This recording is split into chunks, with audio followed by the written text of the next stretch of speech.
Hello? Yes. I can hear you. Okay. Holy, holy shit. You know what? I don't think there's anything more punk rock than fucking up. I mean, I don't, I'm, this is sort of everything set where it needed to be. So it was really turning into a whodunit. Let's just say it's all me. There's plugs and cords on my table, and like 5 minutes ago, there's three cats like helping me chew on cords, like vomit on the table, and I just shoot them all away, and then here we are in this glamorous setting. Well, yeah, my dog wanted to come visit, but I let him out because I thought it would be too distracting. Yeah, you never know. My cats want to join the party, and then they just want to go and watch because they're like, my dad is verifiably crazy just talking to this box on the table. I mean, I do wonder what they think these things are. They just sit Yeah. there, watch me on the computer. Yeah. Even And, at night watching television, like I'm like, what do they think I'm doing? They don't know I'm watching TV. They go and sit in front of the TV and they're like fucking up your view. They're like, what? Like thank I you're mean, just I just read this book called Dogology that is, it's a really, there's also a catology version of it, but it's sort of a very, sort of layman's scientific book about dogs. And it was talking about, do dogs actually see what's on the TV? And oh. they don't actually. So like all those weird videos of the dogs freaking out when they see something on TV, it's like, I don't know what's happening there, but their vision is such that it's like all they see is just like flickering light. Right. It's not enough to make out an image. Maybe it looks just like a big bush or tree wrestling in the wind or something like that. Because I know so many friends also like when they dog owners that when they go out of town they leave their TV on for their dog. Maybe it's Right. just like a noise thing, like so they're not alone. Right. You're all a I bunch of idiots. I have and still do leave. I have this thing about leaving British adult contemporary radio on Very for specific, very my dog. specific. Well, it comes from somewhere. It's like I spent a lot of time in London, and in London, I usually stay, well, I always stay with these folks who I very much consider my like London family. And they have a big dog named Frank. And when they leave Frank with either Radio 6, BBC, or Magic FM, which is the uh, adult contemporary station. So Frank seems to like it. So I just thought Biscuit would like it. And Yeah, of somehow course. Biscuit opened the door I of heard that. I was like, do you have somebody? It's coming from inside the house. I mean, it's not like he's a big dog. He shouldn't be able to open the door. So I'm not really sure how I that love got. that. Like, I actually wrote down at the very top of my notebook, Bad, because I saw that you said you live in Brooklyn? No, Yeah. you live in Brooklyn, but your heart's in London. I was like, I immediately associate a heart with a man. Oh, interesting. I It's immediately I was like, oh, his love is in London. no, it's just I say that because London is kind of the only place on the planet where I feel fully myself. Really? And I can't really explain that other than that it's really like it's a thing where when I'm there, it's like there's this huge relief when I walk into Heathrow and just everything all of a sudden feels right.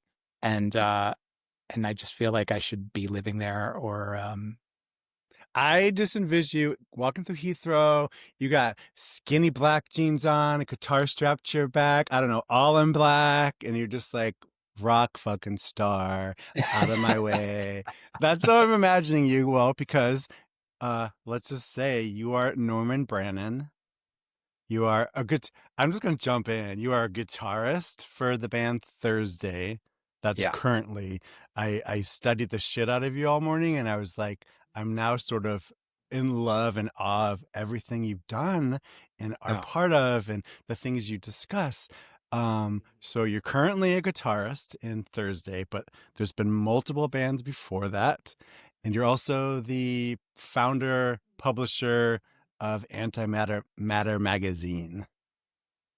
yeah. Antimatter has sort of been this amorphic thing that has existed in some way or another over 30 plus years now. And And you've that's, modernized it. I definitely, it's sort of in a weird stasis right now because I feel like I do the thing that I always do, which is I sort of become obsessed with something and then work myself into the ground and find myself in a hole. Are you a Uh, Gemini? no, I'm a Okay. Cancer. Okay. Well, fuck that theory. But I very much, I don't, some people would say that's a bad thing, but for me, it's like, yeah, it might make the longevity of certain projects that I'm involved in, flutter, but it also brings a sense of sort of intensity and quality to the project while it Mm, exists that I think I would trade longevity for. that makes sense. I'm imagining with like in a room, you got papers all over the floor, you got papers taped to the wall. There's like cans of Monster drink. There's some Coke on the table. It's That's what I'm just imagining. Just Diet Coke on the table. So rewind. For those who don't know, could you describe what Anti-Matter Zine is and a little bit of its history? Because it started in the 1990s. 93 was the first issue. It Okay, was, I essentially was looking to do something. I've been part of the hardcore punk scene since I'd say I discovered it musically in around 1986. I started going to shows in 1987-ish. Um, same.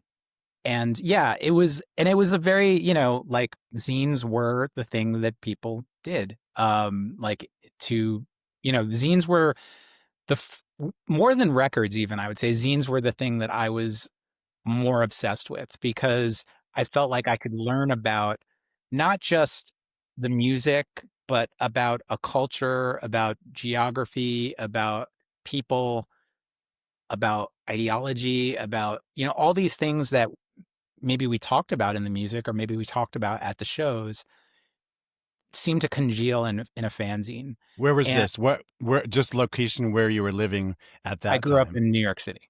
Okay. Oh, so New York City. Okay. Yeah, yeah, yeah. So like that was, you know, eh, and New York City is a complicated hardcore scene, right? Because I think like Yeah.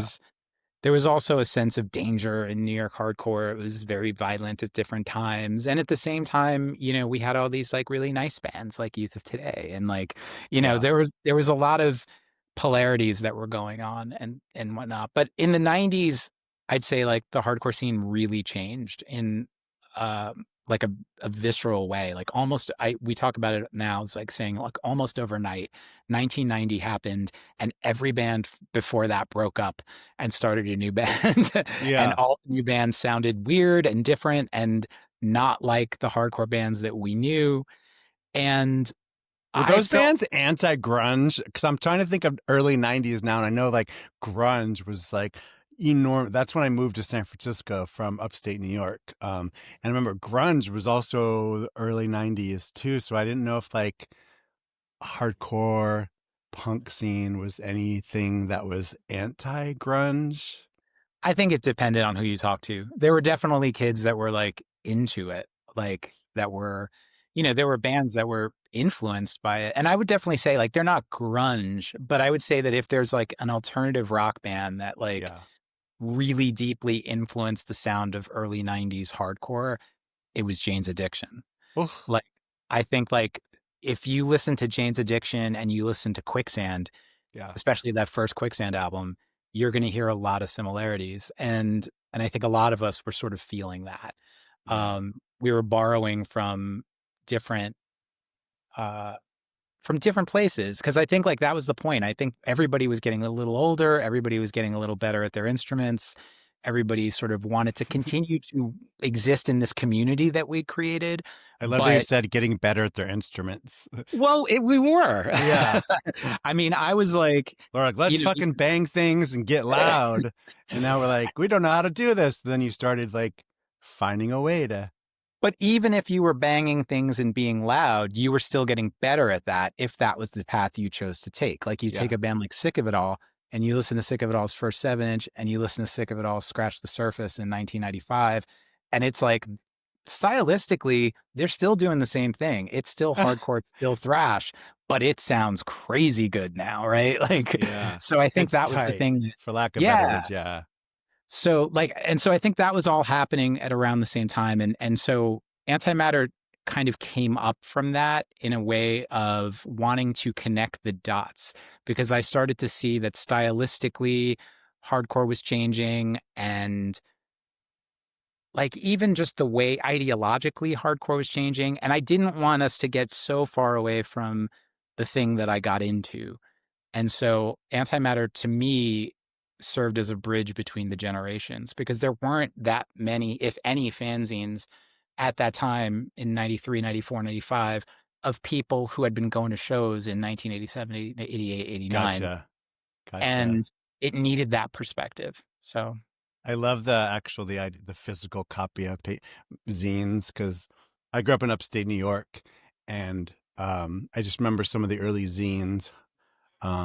They were like, printed on home paper, like folded in half and a staple in the middle. I mean, they did improve.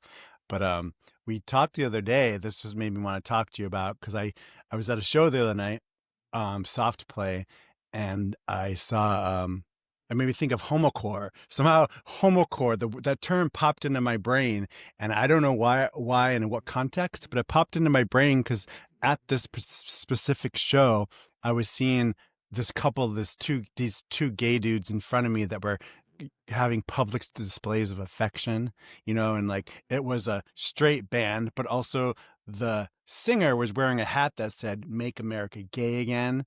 It just was this really weird vibe, and I'm like, I'm 53, so I've been to shows. I've been to a lot of shows for years, but the word homocore popped up in my mind, and I was just thinking, what does that even mean anymore?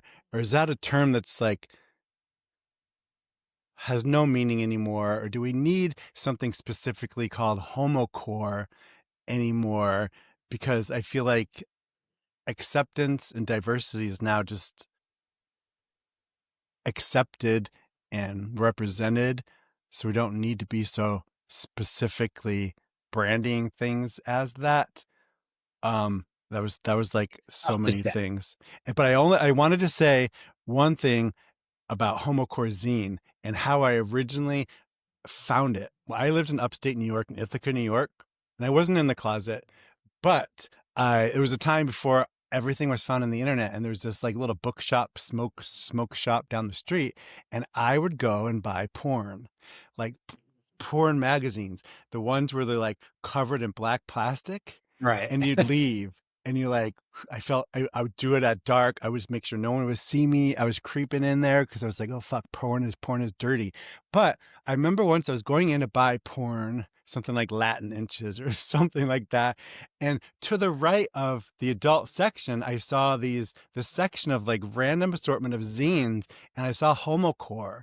I don't remember what issue it was, but it was like on the shelf of this random bookstore. And I also picked it up. I had my porn collection in one hand, all wrapped in black plastic so no one would know. And then next to it, I saw this magazine that was Homocore. And on the front of it, I was like, it wasn't a graphic sexual picture, but I remember it was like two gay guys. I don't remember the specifics, but the word homo, myself being homosexual, and core, who likes hardcore music, it was so exciting. And that is where I found homocore zine for the first time ever. And that was so exciting to me. I mean, I was full on adult, but I really still felt like I had to run home and like stick it under my mattress, be like, if anyone else finds out that I like and have discovered this secret that punk rock boys can be queer and gay, Right. it just was Well, I so mean, what's weird is so that like, exciting. I don't know what year that would have been, That was but I, around 80. No. That was probably around 1990, 91. okay. Yeah, like I would say that's around the same time that I think like I started seeing more people tiptoe out of the closet in the Yeah. hardcore scene. But it's weird because, like I knew of homocore's existence, but I didn't really see it as a part of the thing that I was doing. Like Like music wise, you mean? music wise, like scene wise, it didn't feel like connect. Like I said, I was like in New York City hardcore, And you were in and the closet at this time, correct? oh yeah, crazy. You had tucked your homosexuality between your legs and up your butthole. It was It was not to be found. no, but I You could pass. You could I pass. was conscious of, you know, I was sort of conscious. I mean, I was aware of my sexuality. I knew who I was. I just was like scared to death of it. And I think like Mm, New York hardcore at the time, there was a lot of external homophobia. I know that a lot of people like to talk about how enlightened they were, but it didn't feel that way. And there were definitely people who would openly brag about, fag bashing and like all these things. So it was like I knew that there was real danger um in coming out at that exposing time. yourself. Yeah. Yeah, and like so I would say but homocore sort of still like I didn't listen to bands like Fifth Column or, you know, Nervous Gender or, the early sort of like bands that like homocore talked about like Yeah. none of that I don't none of that came to me, like, it wasn't they didn't play the CB's Matinee, like, I didn't know who those bands were Yeah. really. So, I didn't know who Bruce LaBruce was at that time, I didn't know, who, what, GB Jones was, like, I didn't know anything about those people, so There I wasn't didn't like a Google that search. right, exactly, and there wasn't a sense of, I didn't even know people who knew them, so it was Yeah. like that was all I had. Like basically New York hardcore was a little bit insular. And so and when I say New York hardcore was insular, I mean it was so insular to the point where like bands from California would come play a matinee and people would just like walk out and hang out outside while they played and then go back in when the New York band played. They weren't like So into California punk rock. Oh, so it's like I specifically have this memory of a show there with like I can't remember who the New York bands were, but the California bands were DI and Doggy Style. oh And Jesus Christ. and I just remember like I didn't watch DI or Doggy Style, but I watched whoever else played. That's And so funny because I always longed for the West Coast because and even at that time, when I was in high school, um, and after high school when I was going to a lot of shows and stuff like that, I always longed for anything West Coast. So I think I would have probably tuned in to like the bands that were coming from the West Coast. Um, yeah, I it was always, silly, but we had our little bit of New York pride, right? yeah, And so we didn't have, I would say, a real well, New York hardcore to me now has a completely different history. Like when I was first coming up, no one told me that Patrick Mack, the singer for the Stimulators, who's arguably the first New York hardcore band ever, was a yeah, gay man. right, Nobody said that ever. I had yeah, no fucking idea. People were like, "Yeah, Harley played drums," and like, it was always like Harley Flanagan, Harley Flanagan. yeah. The name is, But Patrick Mack was the singer and later, I'd read a story. Their bassist Denise Mercedes was talking about how she met Patrick and how he became a part of the band. And essentially, he was a queer activist. And she was like, who better to sing for a band than somebody who's out on the streets, like fighting and screaming and like, putting himself out there like that yeah, as a gay man. Like, that was the most punk thing. So we were like, yeah, he's going to sing for our band. And so, like, that piece of New York hardcore completely erased, right? Like I wrote a whole essay in Anti-Matter about Donna Lee Parsons, who in New York hardcore terms, or in sort of like for New York hardcore people, was better known as Dave Ratcage. Started Ratcage Records, the label yeah, that put Beastie Boys on the map, the label that put out the first Agnostic Front album, like seminal. Like Donna Lee Parsons was also the person who uncreditedly created the Bad Brains lightning bolt logo.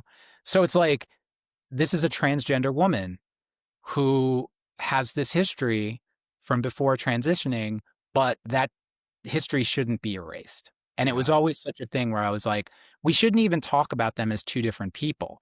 Donna Lee Parsons is the person who ran Rat Cage Records, and Donna Lee Parsons is a transgender woman. So these are all the right. things that I'm like trying to sort of like, I think with antimatter and with a lot of the things I talk about when I talk about my history in punk, is trying to like sort of reclaim those pieces of history that weren't available to me when I was a young closeted kid who would have died to see anybody who resembled me. Yeah, I get you. I get you. That is, you are such an encyclopedia of like information. That's why I was like, when I talked to you, I was like, God, I hope it rubs off on me a little bit because I have history and I experienced it, and I was the queer kid like in the mosh pits growing up. But like, you're sort of, I feel like you're such an encyclopedia and studied on the history of it because you are also part of it. But then clearly you pay attention, and you have so much information that's out there that I'm all actually, have to say that I'm learning things already in this conversation right now. I'm like, I didn't know Right. all this stuff because it's not, if I don't go deep diving in it, like I get so caught up in trying to live in the now that I'm like, I just see what's happening with bands nowadays and what's like, what's represented today. Um, that I forget, I don't know about so many things. And I think if you don't talk about them like this, like they're going to be buried. 100%. They're going to be And buried. and I think that now more than ever, we're seeing in front of our eyes, our histories being erased by the government.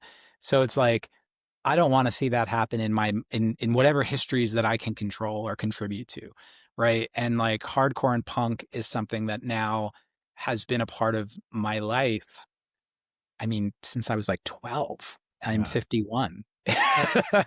So it's like I can't let that history go because, not only my history as a hardcore kid, but my history as a gay man, I think is part of it. And it's, we were talking about homocore before, and I think like this is something that like I thought about after our little exchange about it. Yeah. But like when I think about homocore and whether or not we need it, I don't know that that's the right framework to talk about it. I think that what's interesting about it is that when we talk about homocore historically, we're always talking about it against punk or the wider sort of like punk or hardcore scenes, right? So homocore was sort of like a reaction to that. But I think it's a compound word, right? So yes, the core is there, but the homo is there too. Like there was also a sense that the people who were involved in homocore were felt rejected by the gay community at large. Oh, And were sure. sort of like reacting and responding to that feeling. And those are two things that I feel very in touch with. And I think like at the time, if I were able to think about it that way, I probably would have discovered homocore in a totally different way because I would Right. have, yes, I come to shows and as a queer person of color, I feel very alone, right? And at the same time, paradoxically, I feel like I belong. It was a super weird Right. scenario.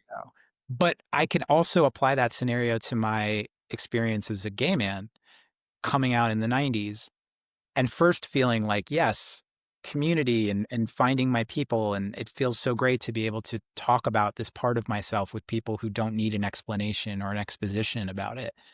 Um, and at the same time, in the 90s, dating was like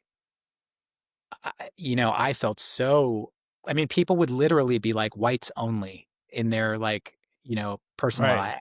It was before And you can't say fats, femmes, fats, right. femmes, or people of color. You can't say that anymore. Or Even the the other dumbest one, person. like people only liked you if you were smooth, right? And Yeah. I'm historically furry. So like it's not, I felt like, oh my God, so like this is sort of the same thing. Like I feel like on one level, oh, community, and on the other level, I feel, wow, so alone. Right. And so those two aspects of my life, I actually really relate to the sort of uh the creation of homocore and the sort of Yeah. articulation of homocore. I that all makes so much sense to me because I saw it as at that time because I was sort of always out because I've been sleeping with like men, not in the most celebrated joyous way, but since I was 11, I was knew Wow. I was gay. Yeah, that's a whole freaking wah story. Um, but at the same time, I found the punk rock scene and I found drugs and alcohol, and Mm. so um, finding the hardcore scene in my little town of upstate New York, it was definitely, now that I look back, it was a group of like little misfits. So, and I, and like sort of like we look around and I'd be like, what's your damage? What's your damage? Like, is it the way you dress, the way you look? Is it the music you like? Is it like you hate your parents? Is it like you hate the government? Are you political? But I always found home in the hardcore scene growing up for me was because there was like a group of misfits and I was a misfit. But it was also in a very progressive college town. So there were Mm. representation that was ACT UP was really big. So I knew there were gays around, but I also didn't see myself there. So I found myself hanging out with all the punk rocker kids and going out to, you know, concerts, shows in people's basements and parking lots and at the gorge. And I would just like, we'd sleep in, like, I pretended I was like homeless punk rock kid, but I did live at home still. I was such a dork. Now that I look back, I was such a poser, but I was for sure like spare changing on the street with my friends and drinking 40 ounces in the gorge and like, and not another person in that sort of group that I'm thinking of were queer or like, well, gay necessarily or out as gay, but I found home and like comfort with them because they were like a bunch of misfits. And that's how I sort of found the hardcore scene. Um, and even at going to shows and stuff like that, I had some of like, even though I was in like 10th grade, I had like 26-year-old friends there. Now they look back, I'm like, what was wrong with all this? But they were the ones that buy us beer, but they would always like look out for me because being like the Yeah. little queer weirdo. And I was like, it was very comforting. And they knew I was different. They knew I was queer. We never said it. I just was a misfit. And so that's how I found community. And I still do today. I said something the other day. I went to a Circle Jerks concert and I felt as soon as I got there and I felt this like camaraderie around a bunch of like people that were there for like the history and the music. And I felt so much home and I felt so much community. Um, and it wasn't because of identity. I wasn't there trying to find other gay men. I wasn't there to like tout that I was a gay man. We were there for like the music and like I don't know where I'm going with this, but I've always felt more comfort in like the hardcore punk scene than actually like the LGBTQ community. It just kind of like it just resonates with me more. And it's like I said, it's not necessarily because I've been queer, but just because I was a misfit. And Right. I felt like I was a misfit from the queer community, and I still do today. I But I haven't think grown out of it. there's sort of an interesting other side to that question for me. Like, I think that I was very resistant for a long time to embrace sort of things that maybe people consider stereotypically queer or gay culture. Maybe let's specifically say gay male culture, because I think like that is my experience, Sure. right? But I feel like, I was when I was younger and when I was first coming out, I was definitely like siding more with my sort of hardcore and punk kind of identity, even as I navigated my way through um, queerness and dating and all these things. And I sort of prided myself on the difference, right? And I think that that was like that's authentic. That's definitely it was a part of who I was, and it was who I was. And at the same time, I was very knee jerk about certain things. Or I was really just crazily concerned about not wanting to be that kind of gay. And like, I Yeah. just, and it's funny because now I think about it and I look back and like, let's say at the late 90s, and I look back at something like even Will and Grace, like even watching that show, I realized I fucking love Jack because Jack doesn't give a fuck. Right. He's literally just like as gay as he wants to be. He's as stereotypically gay as he wants to be. Right. But his character was very written in a way that was like in on the joke. Like he was there was a self-awareness there. Like obviously he played the sort of jester role to some extent, but I Oh, feel like sure. there was a sense of self-awareness about his queerness and about his love of pop culture and his love of, fashion or his love of all these Right. things. It's like, okay, that's sort of interesting. Like to me, I'm looking at this show and I'm like, he's the kind of the punkest person on here.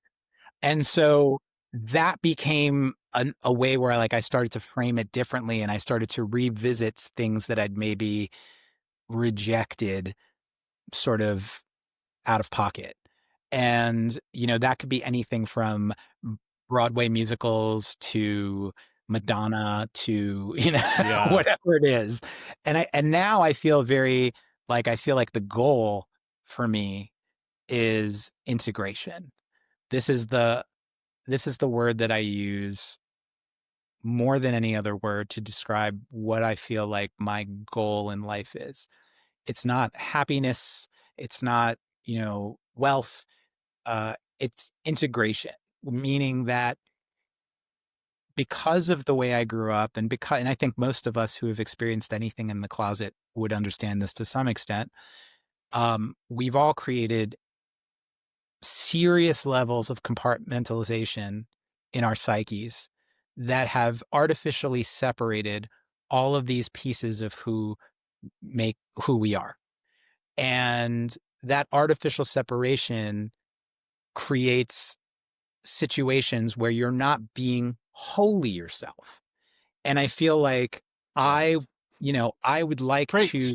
Preach. I want to be in a place in my life where you are getting the same version of me, the same whole version of me, Yeah. no matter where I am or what context I'm in.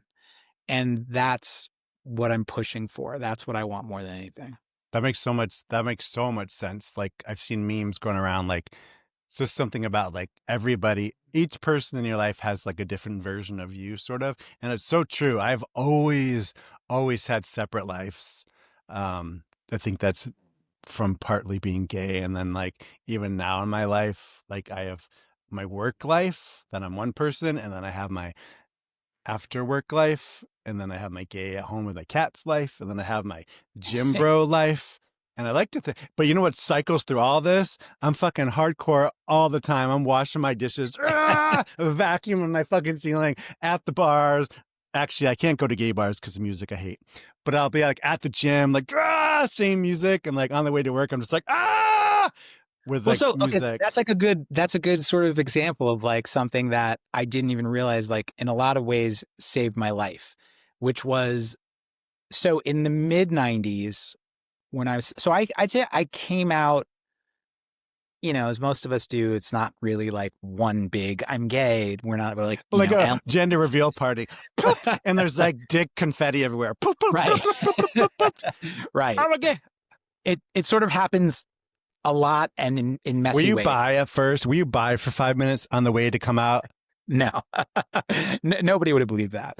Um, Although but I I did feel read this morning, tangent, we'll come back. You were a skinhead. yes, in the 80s. Motherfucker.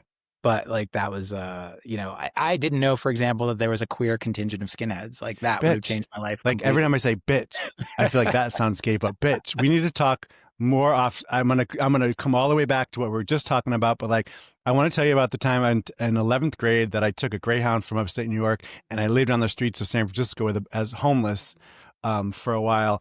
And I was taken in by a group of skinheads, girls who lived in the Tenderloin. And that's when but they were something called SHARP, Skinheads Yeah. Against Racial Prejudice. Um, bitch. Okay. Every time I say bitch, that's my contribution as gay to this interview. Bitch. Okay. Well, so so what I was getting at was um so when I came out, I would say like I was probably fully out by like 97. I'd say that okay. that was like the year that like I was just like all pretenses just dropped and it Were you stopped. having sex with men before that? No. Like you weren't even having sex with men like on the down low. No. Okay. It was Damn. it was very like I think when I did finally come out, like then No. I was just like, okay, like I need to really sort out my life. We having sex with we having sex with women? No. You must had such bad blue balls. Just saying. Okay. But so, okay, so Okay. anyway, so the point being is that like Focus, Mike. before this happened, I was uh I was touring a lot in the band that I was in at that time, which Texas is the reason. And when we were in Europe, we would play these shows and the venues where we would play, we would finish up, they'd shut the rock part of the venue down at Mm-hmm. midnight and then they'd open up the techno part. And our bus usually wouldn't leave until like, 5 or 6 in the morning to get to the next city. So, the choice that we had was basically hang out on the bus, go to sleep, or stay in the club. and just like listen to weird techno music. And I Yeah. remember me and the guy who was doing merch with us at the time, this guy Glenn, we a lot of the times were just like, let's just hang out in the club and listen to the music. Like it's sort of interesting. And I call it techno because it was Germany mostly, and I Hmm. that's what I assume it to be. Now, obviously, I know more of the intricacies of electronic music where I know what the difference is between house, techno, progressive, breaks, drum and bass, so on and so forth. But for the purposes of this story, let's call it techno. Techno. Anyway, I come home from Germany and just randomly, I knew that where the techno stores, the record stores were in New York. And I just started randomly buying records based on whether or not I thought they looked cute. And Was My Life with a Thrill Kill Cult, was that techno? No. more industrial. Oh, industrial. That's right. That's right. Yeah. Industrial. Okay, go ahead. Go ahead. So, this was more like Richie Houghton and like stuff like that. It was very like or a lot of the Detroit stuff like Jeff Mills or like, this was the harder stuff that I was sort of getting into at that time, which makes sense because I was coming from hardcore and I like things a Yeah. little bit tougher. Deep. But later I started listening to house music and Chicago house music, and I started reading tons about it. And when I read about Chicago house music, I started creating all these parallels in my mind that I just didn't really have before. And what I realized was Chicago house or house music in general was a lot like punk, but it was like this queer person of color version of punk.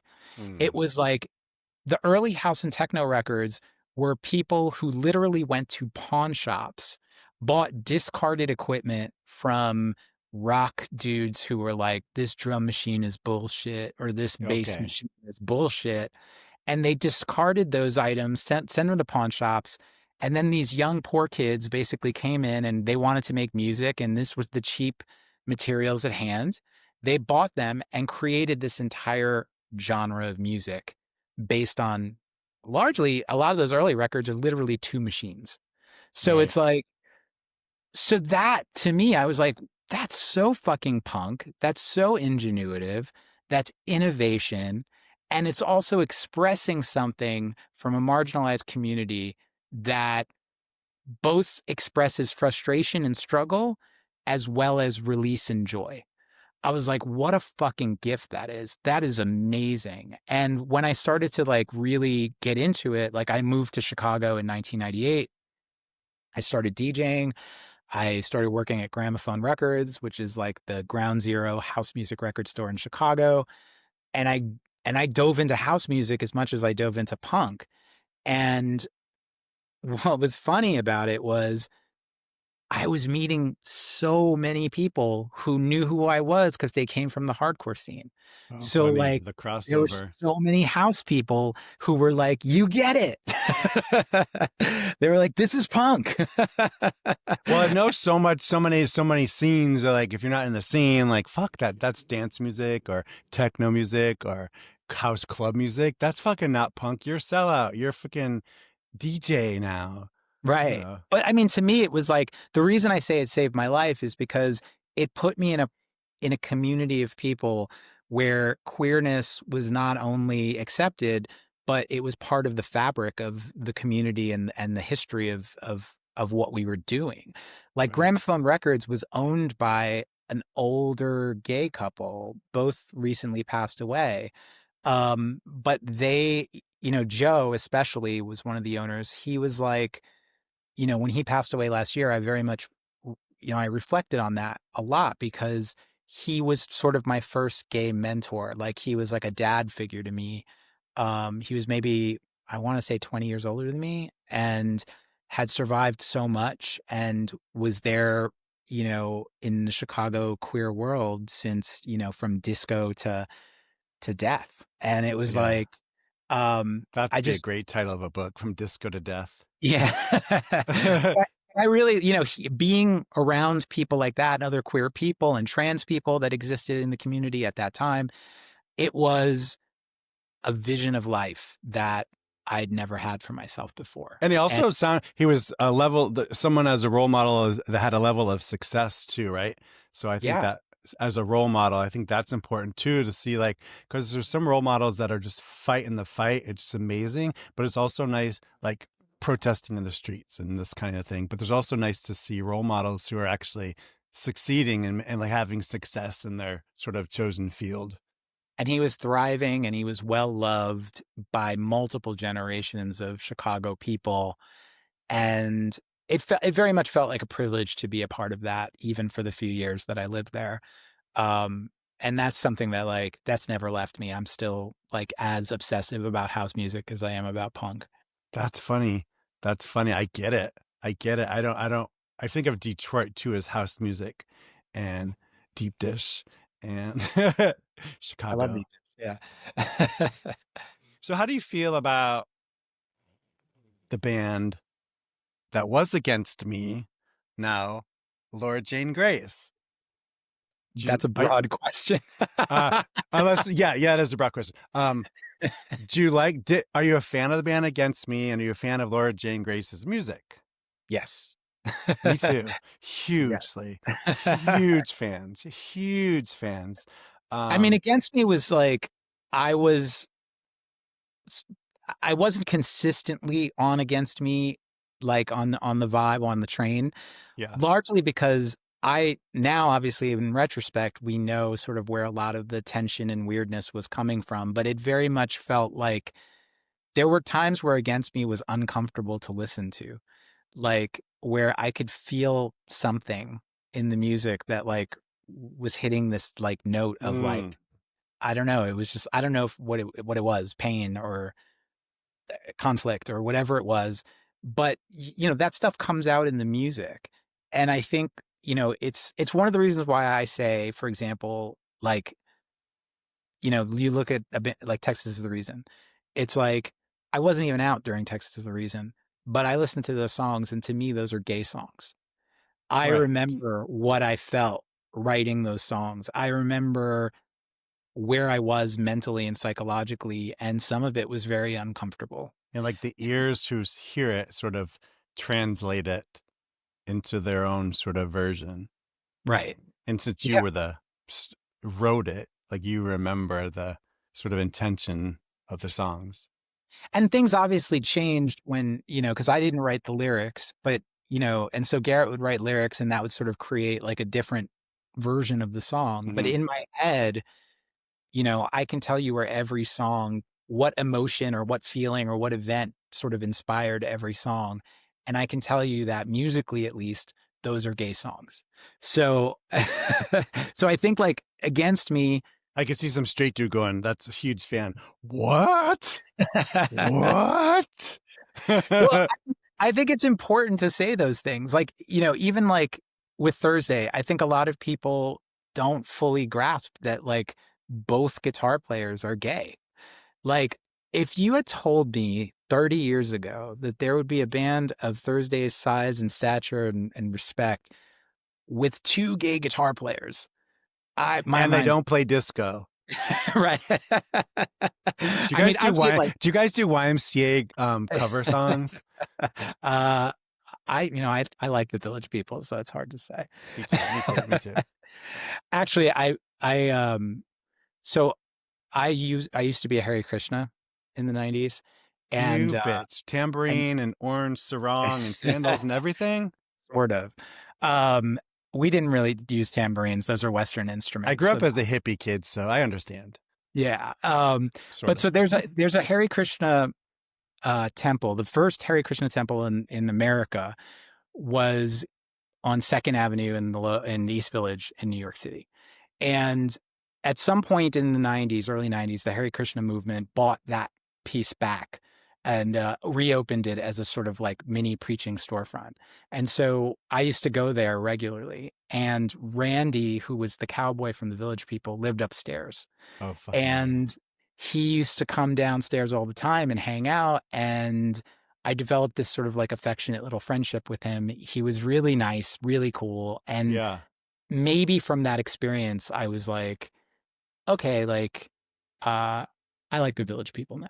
Yeah, I get it. You get this interpersonal. Isn't it sometimes horrible if like there's somebody who's like a polarizing character and a figure, and they preach a lot of stuff you don't like, you don't necessarily agree with, and then you find something endearing about that person, or all of a sudden, like, I mean, nothing like if the person's like a violent person, but it's weird though when getting to know people on a different level than maybe what's portrayed publicly. Um, Also, like, this kind of jumps into a question I had also because I was reading about how you interview bands and people, hardcore bands through for Anti-Matter. And I was reading that a lot of times you like to ask people questions that aren't necessarily like common questions. Like I read you like to ask people like when was the last time you cried, or these are things that I picked off the internet. You did an interview with Pitchfork when you relaunched Antimatter, and I read through it this morning, and I remember saying you like to ask hardcore machismo guys when was the last time they cried. How fucking dare you? Or other things. I mean, it was Like, when was mostly. the last time you pooped your pants? I like to ask people that question. Come on. Really? You ever ask people Yes. that? Yes. Ask people the other day. I bring up poop almost in every single interview. I brought up a wrestler the other day and I was like, what if you used like poop as like a weapon in the ring? Like your character's up there like doing WWF wrestling, and then you just shit yourself. So you have shit all over yourself. Then you're like, do you win the match? So does Anyways, this mean you're a Gigi Allen fan? I am, but I'm not a scat queen. Oh, yeah, like I Gigi Allen. remember seeing the video, or I don't know if you watched the Gigi Allen documentary. Oh, we did. I Okay, grew yeah. like I'm so of that era. I think I feel like my face is sort of sweet, so people have a different thought of me. But like I remember in high school when punk rock bands were playing, I would be a friend would rip my shirt off and staple a poster to my chest, and I'd walk around downtown for the concert. Like I'm twisted. Don't let this angelic face confuse you. Okay, Yeah, I just wanted you to see me. the Gigi Allen movie, I went to see it. I think the director was an NYU grad student or alumni, but they did a screening there. And so me and a couple of friends went, but we were also sort of scared. Gigi Allen, I think, was alive still at that point. So we were like, we're gonna pick seats close to the door. And Yeah. his brother did come, but his brother's not famous for doing weird things with poop Post or bodily blood. fluids. Yeah. We're like, Okay, yes. yeah. So hardcore today. This is how I've talked to somebody the other day. I've always been really terrible about identifying a music genre, a type of music. So like whenever someone says what kind of music you listen to, I go blank. I can't figure it out. I don't know what to say. I get confused. And I feel like today it's even harder to identify like or answer that question, like what kind of music do you like? um like I like hard, aggressive, screaming, angry people with like bass guitars and slamming drums. But my music tastes have spread out lately, and I'm really liking like bands that I've come to find out are like metal or like deathcore. And so I have the hardest time differentiating between types and genres of music more now than I ever have in my life. And I find this out because people often correct me, like, "Oh, that's metalcore. Oh no, that's deathcore." And I'm like, Right. Well, I "What? mean, Even hardcore opposed to punk?" I'm like, but it just depends on the value that you place on the labels, right? Like if you're just using, okay, so like this is where my master's in linguistics will come in handy, "No, right? you're Like, brilliant. I love talking to you. You're so calming to my spaz." but, we talk about prescriptive language and descriptive language. And my use of language veers exclusively towards descriptive. So that means that hardcore is a word, for example, that I will use to describe whatever I see fit to describe it in the same way that you would use it to, words like punk or pop or metal or whatever it is. There are certain unifying features that lean towards hardcore, but it's descriptive, right? Prescriptive is different. Prescriptive means that to be hardcore, you must be X, Y, and Z. And to be metal, you must have X, Y, and Z. And my feeling is that that doesn't work. So, like, if you apply that to hardcore, right, you could say, to be hardcore, you can't be melodic. But then what does that, where does that leave Husker Du? Where does that leave 7 Seconds? Where does that leave, you know what I mean? Like, so then, okay, well, hardcore is melodic. But no, where does that leave, Agnostic Front? Where does that leave Cro-Mags? Where does Right. that Bad The other Brains? day, I told a friend of mine that Blink 182 was just a boy band and not punk, and he just was like, and I was just then I had to reel it in and be like, that was just my thought. But here's the thing for me, if I'm talking about hardcore punk, I'm talking about community. And Mm. I'm not talking about the little differences or big differences for that matter between styles of music that different bands play in our community. My feeling is that if you are a part of our community and if you understand, the history of our community and if you participate in the community, then the music you make by virtue of those things makes you hardcore, makes you punk. And even Blink, like I can't even front on those guys. Like I've known those guys since before Yeah, they were I huge. have no basis. Right. So it's like, so to me, they're a part of the scene. Like I'm like, cool. Yeah. Like And when I people see want to, I know a lot of people also like, I grew up in the Bay, well, pretty much grew up in the Bay Area since I was 19, San Francisco. And I remember it was early 90s, 92, 97. I worked up in Haight-Ashbury at like a clothing store. So we'd commonly have like rock stars coming in and local stars. And I was when Green Day was huge. And I remember everyone loved Billy Joe, but then all of a sudden I felt like everyone who like wanted to identify as like hardcore punk was like, oh, you're such a sellout. So I only bring that up as far as the discussion. I love that you're saying you see hardcore or punk as a community of people, not necessarily a descriptor of the music. Yeah. I mean, I feel because like you're there's no way you can describe hardcore as one thing. Historically, hardcore has never been one thing musically. So it's like, if you listen to all of the earliest bands from 1979 to 1984, they're all wildly different. Bad Brains would just in the middle, I've seen it personally, Bad Brains just in the middle of the set start playing 15 to 20 minutes of reggae. yeah, So what the fuck, Rastafari. Um, If you can do that, you can do anything. Yeah. One of the main things that I thought we were going to talk about today that I wanted to, but now I'm just like I don't know if I really feel like it. It's just like a lot of the bands in the late 80s, 90s that had a lot of like homophobic like lyrics. Like Mm. you said the Bad Brains, and these are bands that I listen to today. I'm going to go to the gym after this. I'm going to listen to the Anger Simones, one of my favorite bands ever, The Descendants, Meatmen.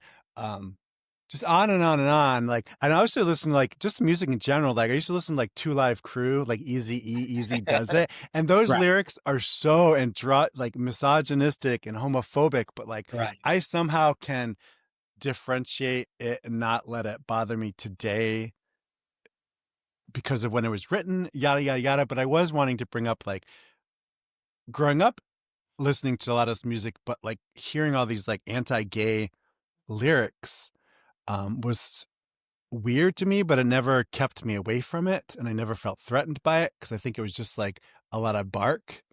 Um, I don't know. Well, That I wasn't also, even that wasn't even a question. but I mean, I relate to that. Obviously, there was, I was experiencing that. I was listening to the same records. I was, like trying to figure out, like, is this satirical? Is that, you know what I mean? Like, I didn't know.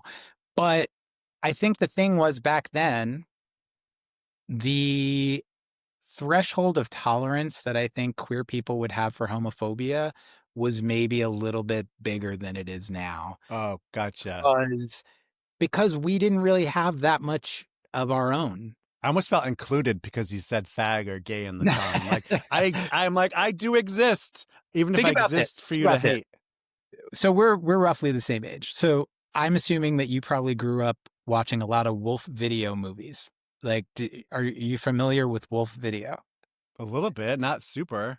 Like, Wolf Video was the big sort of indie gay movie production company, not porn, but I'm trying like, to think porn. but it was like, it was basically like, it felt like every time I rented a gay movie at the video store, Oh, I get what you mean. Wolf, And I'm it was trying to think because my brain is so perverted and twisted and wrong. Even early when you were talking about Hare Krishnas, I kept hearing you say Harry Krishna, and I was like, that's got to be a name of a porn, Harry Krishnas. Anyways, no. but it's not that's, but I'm unaware of the Wolf film, so or maybe I do it. I just not putting it together. I'm sure it's sort of in your psyche somewhere. But Yeah. the point is, any really, Wolf aside or whoever it was, like whatever movies I was watching in the 90s, right? Like gay movies that were about gay people, whether they were dramas or comedies or whatever they were. Um, I think objectively, if I went back to watch a lot of those movies now, even movies that I feel like, oh, like Jeffrey was probably so good, or, Mm. like Trick was so good, or like, all these things. Like, I feel like if I went back and watched them now, I would be like, oh, this movie sucks, actually, Yeah. because it was like, low production value or like bad script or like mediocre acting or whatever it was. Yeah. Or, it was just like, but we were making do, right? Like we were like, we only have so much money to make movies as, gay movies, and we've got to have stories about ourselves. So let's just do that. So I was very forgiving of okay art. Yeah. Uh, Ugh. you know, That makes so much sense. The tolerance that we had for homophobia back in the day was more than now. we just wanted to feel a part of something. And I think Yeah. like I think that's going back hardcore, to the homocore. I think yeah, I saw that and I saw me in this part, not as far as the music, but I saw other gay boys who dressed weird and had mohawks and wore combat boots, right. I'm like, oh my God. I wanted to I wanted to find, of course, I was like young because I was horny too. So I wanted to, oh my God, I can fuck a punk rock boy. That's what I saw. There's queers I mean, because I wanted to fuck pretty you- much every one of my friends in high school and my 26-year-old friends that were like buying me 40 ounces. But I knew to protect myself, I needed to reel that in. So when I saw Homocore magazine, it was like, aha, I just wanted to see myself. And I see myself. Anyways, I'm sorry. and at the same time, that scared the shit out of me. Yeah. Like, I always talk about how, so the first person in my wave of New York hardcore to come out was this guy, Mike Bullshit. He did a fanzine called Bullshit Monthly. Everybody in the scene knew who he was because he was at CB's every week selling his fanzine. Everybody read Bullshit Monthly because it was like a quarter, and it was like it was a handwritten zine with all the New York hardcore news Love and it. occasionally interviews and stuff like that. And then somewhere around like 1989, I want to say, I picked up an issue of Bullshit Monthly and I brought it home and I'm reading it and I see a new addition to the masthead, and it said BSM is proudly gay owned and operated. And I was just like my head What? exploded, How dare and they? immediately I felt unsafe. I felt like, oh my God, he's going to blow up my spot. Like, You're like running around, closing the blinds in your windows. I was like, if people start coming out in the hardcore scene, I'm going to have to come out. I was scared to death. Like, I Right. was not ready for that. I wasn't ready for that in my life period, much less in the hardcore scene. And so that, and he was, he was bold. He created protest flyers and stood outside of a Bad Brain show after the Quickness album came out with the Oh, Don't Blow No Bubbles don't song. blow bubbles. Yeah. And he had protest flyers and he stood in front of their show, like the Bad Brains, the kings of New York hardcore, and At so their many. concert with thousands of people there to see the Bad Brains. And he was just fearless. He was just like, no, they're anti-gay, fuck that, like this. And I just remember like, man, like I had so much respect for him, and at the same time I was mortified of him. And so he and I actually became friends because I wrote a letter to a fanzine, basically criticizing him, and sort of like it was like a totally homophobic letter. Like I remember I think the letter actually said something like, being gay is nothing to be proud about. Like I was really, because I was coming from this place also where Did you want to be first? No. no, I was coming from a place of like, look, I grew up in a Latin Pentecostal home. Mm. When I came out, my parents disowned me. I've never talked to them again. So it's like that's the Wait, to climate. this day you still haven't?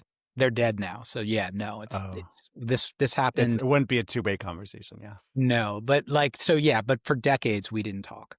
And it's, and so that was where I was coming from. The fear, the homophobia that was inside of me was real. And Mm. I was scared of Mike coming out. And what's amazing to me is that Mike wrote back. He wrote me a letter personally, and we sort of became pen pals on the guise of me, quote unquote, debating him. Right. But really, I Maybe was. he knew it about you. Did he know So here's you what's funny. Mike you and were I like him? reconnected a few years ago, and we were on the phone and we were talking about it. And he said to me, he goes, when I found out that you came out, I couldn't believe it. I had no fucking idea. And I was like, that's really crazy, because I really felt like I was using those letter exchanges as a way to like learn about being gay and what it meant to be gay and what it meant to come out and all these things that I was maybe asking in in a sort of cloaked manner. Sure. But like Mike was really the first person to like Bullshit, talk to me about Mike. the gay experience. Uh and so like in a lot of ways, like I owe that to hardcore as well. Like hardcore made him bold enough to come out when he did, and him coming out sort of like in a weird way opened the door for me to start, looking around a little bit and saying like, okay, really, what is this all about? Right. And do it in like on your own terms and in what way and what capacity and to like what Because I didn't have community. access to queer people. Like I really didn't know anybody else who was gay, Yeah. and little by little over the next, 3 to 4 years, I started meeting more people, and a few more people from the hardcore scene started coming out, people who did fanzines, like Kill the Robot or Positron, or, like Hmm. these different fanzines were coming out with queer people. I was into the local SF scene at that time. I'm listening, but I'm thinking I keep Yeah, having like bands pop up like local SF, like Tribe 8 and stuff like that, like the Dyke Band that we always like run around stage and perform topless or their tits right. taped down with duct So you tape. know what's funny? I actually, when I was thinking about the homocore conversation, I took out this book, and the queercore book, and Okay. I was reading it, like the introduction, and Lynn Breedlove from Tribe 8 Okay. said something that I was like, oh, I need to save this because this is really true and Yeah, sort of she's found. been a staple in the community of San Francisco for the entire time that I But lived there. what they said was punk's main rule: no making out at the show, no love, no romance, no sex. We perceived that as some counter revolutionary shit. Our paths diverged. Some people did need to stop thinking with their dicks, but we needed to start thinking with ours. So there was this like sense of like, I did have this feeling in our community and in the scene where I was in, where that was true. No one was having sex. Like we were the most asexual hardcore scene. And when people had sex, it was like news. It was like, oh my God, did you hear? Like shit. And this is straight people. So it was like I was coming from this community that was largely, we were just into the music and the community and the scene. Yeah. Like we weren't having sex, and it felt punk in some ways, like Minor Threat, right? Like don't drink, don't smoke, don't fuck. Like that Yeah. was sort of part of the credo that we were living in. And it really allowed me to sort of navigate the scene without having to pretend I was like some sort of like stud, with women or something like that. The fact That's that funny. I didn't have sex wasn't weird to anybody. Right, And because people weren't either. But what Lynn says here, which I think was profound, and what I think about now as a gay man specifically in this community, is that the way they said it's true that people needed to stop thinking with their dicks, but maybe Right. we need to start thinking with ours. Meaning that like there is a way to sort of like destigmatize sex in general in hardcore and punk. And I think hardcore and punk is still a little bit desexualized and prude in a lot of ways. And so like I would love to sort of like, I guess like queerness is a way of like opening that conversation up again. Yeah.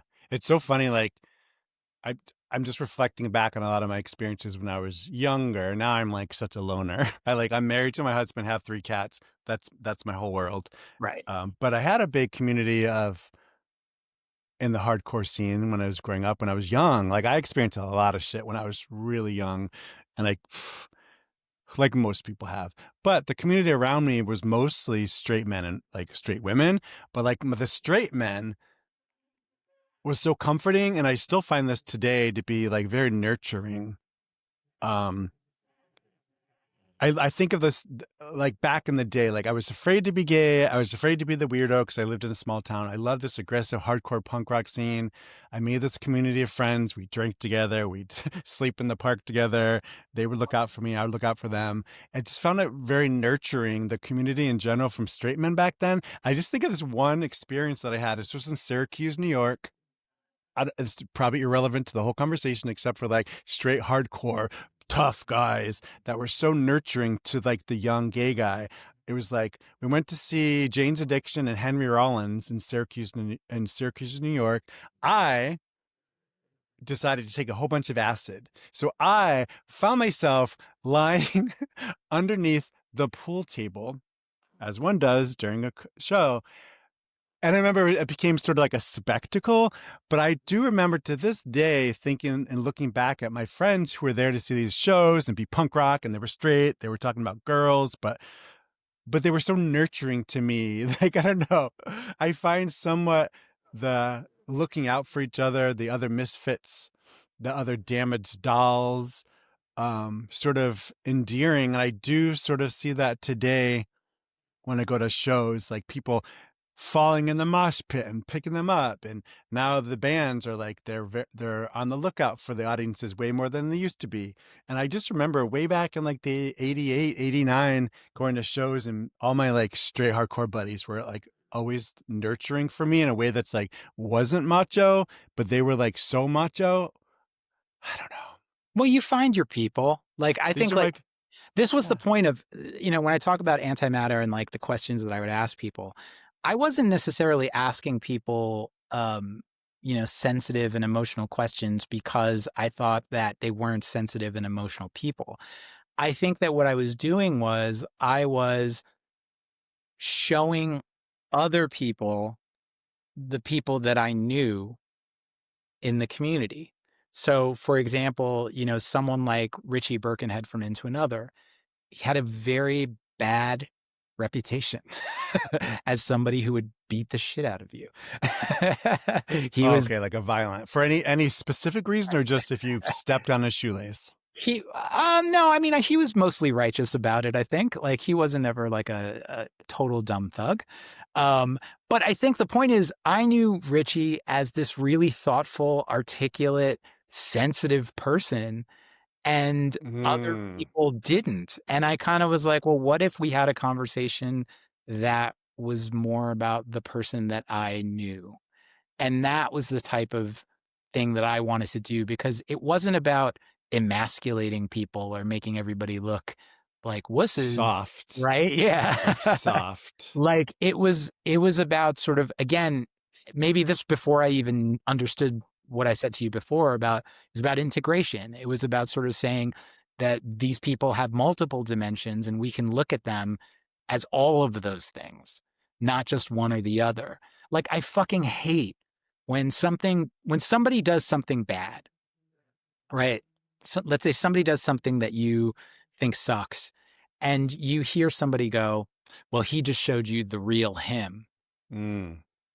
No, that's one part of him, and he can be all these other things, right? What does that mean, the real him? And Right. maybe Those it's sort of 15 like seconds or whatever. right, right. Like you just don't know. And I think like, that we're all in line to fuck up eventually. We're all in line to fucking do something that somebody's going to say is Especially just nowadays where there's so many like receipts. I feel like it's right. a very gay thing. Can you give me your receipts? Right. But it's like, we have to sort of be able to understand that the people that we are is not one thing. And I think like that's what antimatter was about, even before I started sort of trying to apply that to myself. And I'll add this that like a lot of these ideas were given names to me from studies in Zen Buddhism, which were things that like I in the last several years have studied with a teacher and sort of like really kind of try to understand a little bit deeper.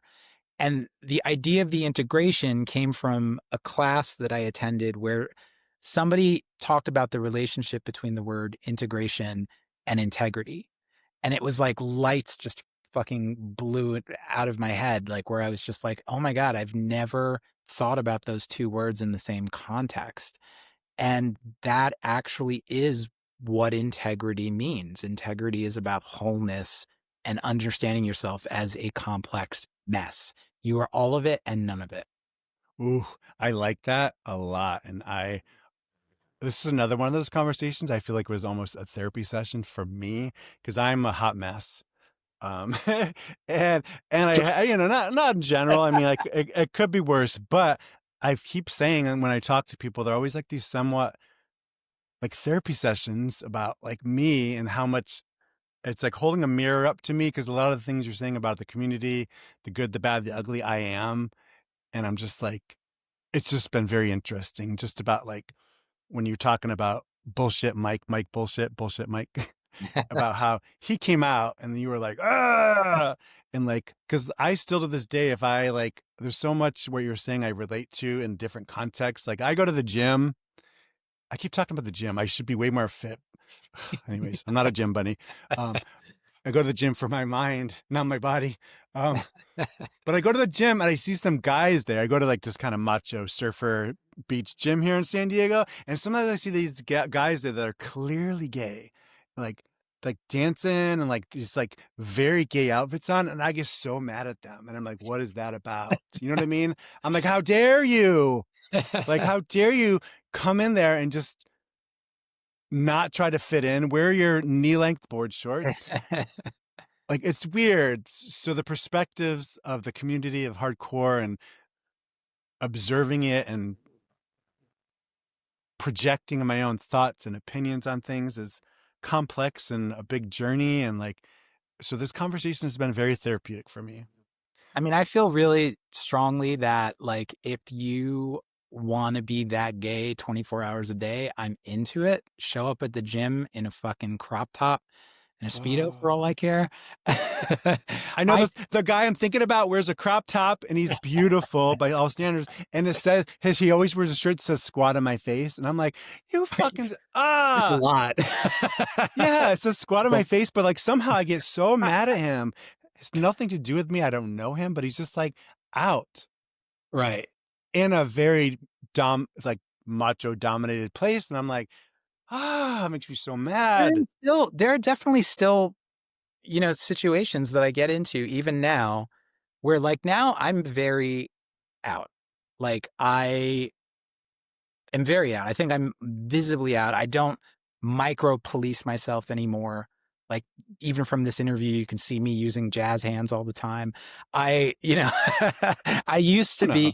I used to be very hyper aware of every movement, of every Yeah. word syllable that I spoke. Like, do I over pronounce my S's too much, which I do? Very gay speech, but like I it's talk gay. yeah, exactly. And it's like I don't do that anymore, right? And I don't do that in any part of my life, right? I don't have any uh pause about like saying something gay or talking about my gay partner or like I whatever it just is. imagine you up there on stage Thursday and you're playing your guitar, but you're all S's. hips. Well, I mean, I've played You're guitar. like, am I moving my hips too much? Oh, straight hips, straight hips, straight hips. We've done shows where I'm playing with, pink triangle lapel on my guitar strap, or we did an entire run of shows when the Don't Say Gay laws were being passed, where we had a rainbow flag on one side and a trans flag on the other over our amps. Like, these were huge, meaningful things to me because, again, there aren't really bands that are doing that. And that was like, we would just talk to people after the shows or over the internet or whatever it was, and just seeing queer and trans people, especially, just being so like moved and seen and like just, that stuff is really meaningful to me. That's like why I'm sort of still doing it in a I lot like of. the power of it. Also, the implications of it coming from like an ally, opposed to like if it was a band fronted by a gay person, queer people, or however they identify. But I feel like I like somehow I like the message, not more or less, but like it's interesting coming from like a straight band, like the band the other night, Soft Play. Like I think he's straight. I don't know. He's hot. Um, his hat saying "make." That See, puts it in I'm question. but like he's are you kidding me? I just posted a video of him. I know what gets people to freaking like or reshare. Just give gay guys a shirtless picture of an armpit, a guy with his armpit exposed in any way. It's like it'll go viral. But I love the fact that like, and I wasn't there to see him because of his stance on gays, um, or support. I love his music. I was there for the music, but then on top of that, the little cherry on top, he had a little hat on that said "Make America Gay Again," and I was all knuckle punch, yeah, Right. baby. I feel like as part of the audience, I was welcome and I'm included, and like he was glad I was there, Right. Yeah. and he, I and mean, I he's think that stuff totally matters, and I feel that way about a lot of artists that are straight or allies or whatever. When they go out of their way to sort of like include. I mean, I'll say like, um, my friend, we call him Soupy from the Wonder Years. Uh, oh he was. They've been doing a lot of the Warped Tour festivals this year, and I can't remember if it's Hulu or Amazon, one of the two, has been streaming them live. And I remember the first one, Dan, he said, um, he started by saying, I feel like the next thing I'm about to say might get censored, but I'm going to say it anyway. And I all forget ears. what the line was, but it was basically like, fuck ICE, protect trans kids, and free Palestine. But even just like, the fact that he's putting himself out there, you know, for trans kids, even, right? Like, of course, obviously the other two things as well, but those things, just, he took so much shit the next day for Oh all of it. sure, oh And sure. he did it the next time that Warped Tour, they did a Warped Tour, and he did it again because he was like, I'm doubling down. And so those types of things, like, I just look at him and I'm like, this is why we're doing it. This is why I am in my 50s and I'm still playing in a band. I mean, one, I'm like, I can do it. I'm physically fit enough to do it, and I can Right, play, and I'm keeps you creative. moving, I'm keeps doing, you moving. but I still look relatively young. I could get away with it. But I feel like the other aspect of it is that I meet kids after the shows or before the shows, and it's always amazing how many queer and trans kids there are now that are into Thursday, that sort of like discovered us over the last even 3 or 4 years. What a great grooming experience. Yeah, these little kids. Okay, just A kidding. lot of I'm these just kids, kidding. a lot of these kids came from, our association with My Chemical Romance, who are Mm. like, a perfect example of allies who have really made queer and trans kids feel seen. So for them to then sort of discover Thursday and be like, oh my God, there's like two queer men in this band. That's amazing. They feel even seen and heard. And it's just meeting them after shows and stuff. It's like, yeah, this is it. This is why I'm doing it. I love that. There's no age. There's no age limit. Statue. Wait, late statue. Ugh. So, Look, what does the next year look like for you? Oh God. We're already in an hour and 20 minutes, and I think people. I don't know how people can listen to long podcasts. Right. So I honestly couldn't tell you. I don't really have there's nothing really like everything is more of the same basically. The only thing that I would say is that I have a book that has been incomplete for an embarrassingly long amount of time. yeah, don't be a fucking loser. Get it done. I need to get it done. And this is the thing that's driving me crazy. Because whenever I try to do it, something else happens that Right. puts it on the back burner. I need to find a way to put this on the front burner and really dedicate the time. And now that Antimatter is on this hiatus, I feel like I should be able to find the time to write again and but put it maybe into this book, which is more about sort of not just my experience with queerness, but specifically um, the way that I identify with queerness on a day-to-day basis, which in a Within the scene, or no, just as a person, as a person, regular. essentially, a lot of the thesis of the book is talking about how I view queerness as a part of my ethnicity. That I Mm. kind of see myself as ethnically gay, and there's a long sort of On a like cellular level. yeah, like there's a long exposition of what that means and why I feel that way.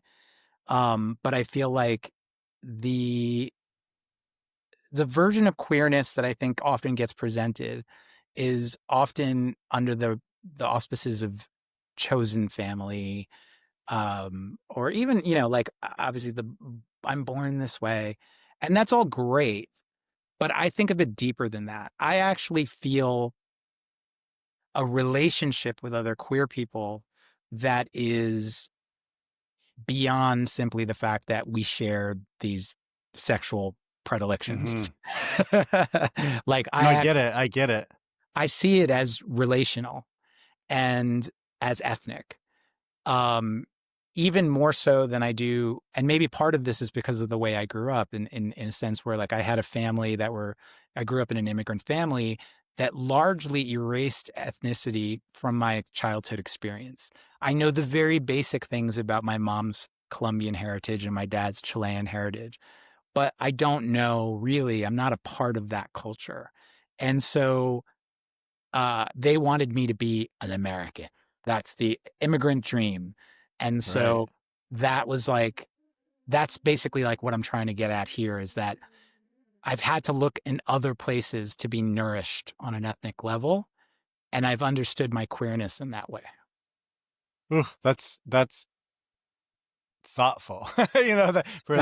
That's like yeah, that's just a tense, but it's like yeah, it's interesting and fascinating and something I don't feel like I've heard. You'd get along with my husband very well. He teaches Spanish and he's very involved in well, that sounded so basic, but he's involved in like he's a linguistics major from Stanford and he's just very immersed in the Spanish Well, culture. there's a linguistics component to the book. Essentially, like this part of my story leads with a sort of like sociolinguistic history of Polari. Okay. And I don't know how much you know about Polari, if anything. My husband does. He's a smart one. I can just lift things. But Polari being essentially what was a queer proto language or dialect that existed mostly in England from the late 19th century to roughly 1970s or after the fact uh, when it became legal to be gay. A lot of the new generations of gay people looked at Polari as like a vestige of the closet. They were like, oh, that's Ooh. that code language. That's bullshit. We don't need to speak it. Uh, And they sort of missed what made it special and what made it more than just a code language. And so I talk about my life sort of like embedded in that history of this language. I'll look forward to seeing the final product. Me too.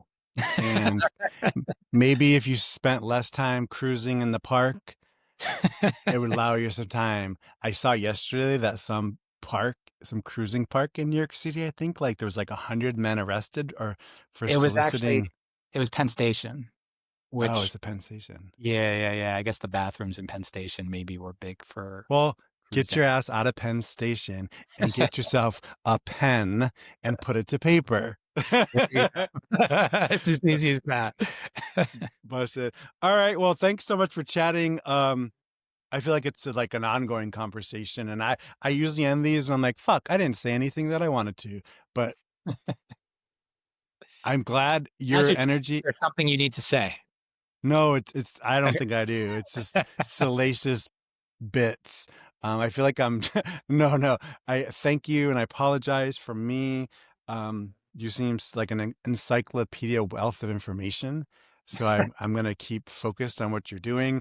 Like, how can people keep up with you and support you? Is Instagram the best way for them to find all things Norman Brannon? Yeah, Instagram's the only thing that I really keep up with anymore. I just feel very overwhelmed by the internet. Yeah. It's also scary at the same time because I'm similar. Although I've been shadow banned from all those things, like I'm like Facebook and Instagram. Like there's like 28,000 followers on Facebook, and I have like 5 views. So I've been shadow banned forever, and I've just accepted it. I don't know how to get past it, and I don't know how to get out of jail. But it is sort of scary in the way, like if you rely on things like Instagram and stuff like that, just as a resource to put out information. Like, what if it's just gone one day? Like, There's a part of me, honestly, that if all of it just disappeared, I kind of would probably breathe a huge sigh of relief. I It, probably would too. it's really hard feeling like you're performing all the time. Yeah. And I get that people, yeah, you got to be authentic. Bullshit. If you're posting a picture of yourself on the internet, there's a limit to the authenticity of it. And I say that Right. as someone who posts pictures of myself on the internet. Yeah, Like, I love that validation. yeah, like of course, like it's very much I see it as just a way to think about things a little bit. And I don't overpost. I'm not like, somebody who like posts even once a day. If, Hmm. if you get something on the grid once a week, that's a lot. Um, I've thought about maybe different ways to use it and whether or not I want to find more creative things to do with it. But right now, I kind of feel like I'd rather not deal with it and do other things. I get you.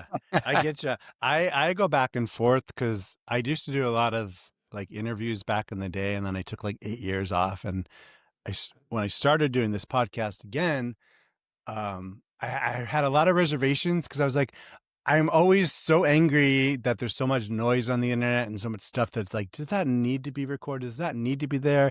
Influencers drive me fucking crazy. Like, and so I was really concerned on one side of this, and like, do I need to add to the noise? Am I bringing anything to the noise? And then I thought to myself, no, but fucking who cares? Like, I miss talking to people and creative Right. types. Like, who am I? Like, who am I? Nobody.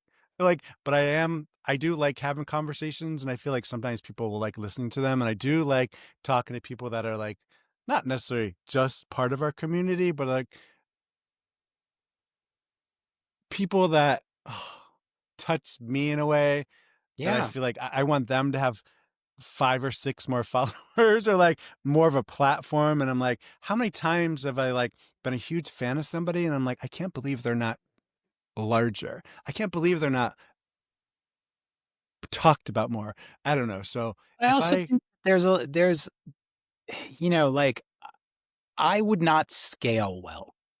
Like, right? Like I think we talk about this in Thursday a lot. We feel very privileged to be in what we call the Goldilocks stage of bands. Mhm. Like we are just popular enough to be able to do this band, to be able to tour comfortably, to be able to make some money at the end of it, to be able to write and record and put out music on our own now. Like like this is a great situation that any band would love to be in. Like it's the right size. It's not too small and it's not too big. And I think like there is a such thing as too big. I don't think I would scale very well. I think that like in the 90s when everybody was telling me, "Oh, Texas is the reason it's going to be the fucking biggest band. Like you just got to, Yeah. sign this record deal and then we're going to make you fucking huge." I remember a lot of times thinking like, "Do I want that?" I Yeah. know people that are famous, and it's not great. Like, they've learned how to cope, but they also realize that they've given up things, and, I don't know that that's what I want. I think I enjoy walking around unbothered, and, and I've Gotcha. walked around with people who are famous where we've been stopped 3, 4 times in the middle of the street where they've had to be like, "Could you please let us walk? We're Right. we're just trying to get 2 blocks down." Yeah. It's interesting. Like, be careful what you want, and then it's a lot of it. I feel like it's not up to you, or is It's it? not, it's not. No, that's true too. It's very much not just luck, but circumstance. And I think, like, that's why I'm saying, like, with Thursday, I think we feel very privileged to be in that position where, we didn't ask for this specific position in the musical spectrum that we're in, but it's a good one, and it's sort of just the right amount of validation, Yeah. just the right amount of, practical working, Ugh. without the bullshit. It's very, I feel like that's a great awareness too. Like, I have no sort of goals. I used to have goals like about, I want to be a part of this show or talk to this person. I do wish I had the ability to talk to like anyone that I want to, as far as meaning like people that are outside of my reach. You know what I mean? Like, I want to talk to Rob Halford from Judas Priest. Right. Um, I have connections to him. Like, I'm really good friends with Bob Mould from Husker Du. Been friends for decades. Like, shared many holidays with Bob. Um, but I never use him as a resource to get to somebody else. But I wish I was able to just be like, I want to talk to so and so and not have any concerns about not being able to reach that person. That's my biggest thing now. I'm like, I throw messages and notes at people that are above and beyond me, and I'm just like praying, please, Well, please talk and look, to me. I'm saying my guiding light for my entire life has been shoot your shot. Oh, Like, fuck yeah. like, fuck it. Yeah. Maybe no, but maybe you get a yes, and Yeah, like you didn't have to fucking talk to me, so I appreciate your time today. Then you go write a book. that's what I'm gonna do right now. All right, and we'll talk again soon. Thanks so much for talking. Alright, thank you. Go shoot your shot. That sounded weird. Have a good one.